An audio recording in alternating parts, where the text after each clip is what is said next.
morning to our viewers, to the hosts, to our guests who are watching all over the world of this teleprogram TLS. Come to me who are weary and burdened, and I will give you rests. Matthew 11:28 to 30.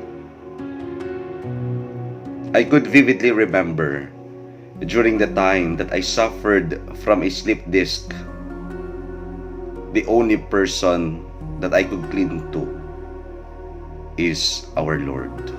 Not friends, not relatives, some brother priests, some members of the family. But the only person that could satisfy the stability of the state of your emotion is no other than the Lord. And I asked him, why me? I surrendered my life for you. I even choose to become celibate because of you. Why me? Saan ako nagkamali? Saan ako nagkasala? And throughout those 4 months that I am suffering from terrible pain, excruciating pain, as others would say, it gave me or led me to a point of saying no to this vocation. Because I felt that it was unfair. I felt that I am not a character of a Bible or in the Bible that needs or needed to suffer. Hindi Kuya Santos. Hindi ako yung blessed sapagkat ako'y tao lamang.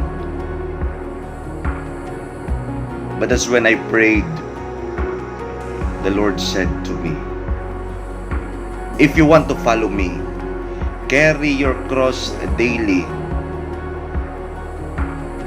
and come follow.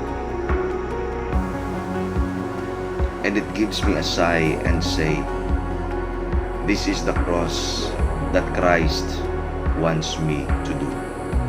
To carry my cross or crosses daily. It might be physical, it might be psychological, it might be mental, it might be relational.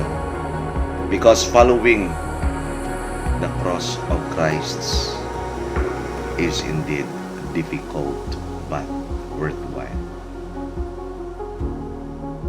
Let us show compassion. Let us show mercy instead of vengeance. And after I realized that my pride and arrogance hunted me, I went back to our Lord and asked for that sincere forgiveness through the sacrament of reconciliation. And with that, every day in my life, I dedicated myself for study in order that I'll preach what the Lord wants me to these souls that need Him the most. I hope and pray to those people who are watching. Pray for us priests, because at times we have also our shortcomings, frailties, flaws in the ministry. But again, believe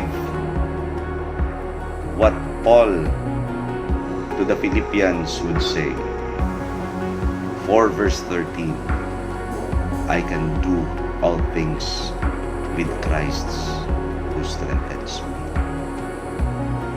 Ang Diyos lang yun. The Lord is the only one who can strengthen us or strengthens us in times of trials, tribulations, and adversities. Amen. In the name of the Father, the Son, the Holy Spirit.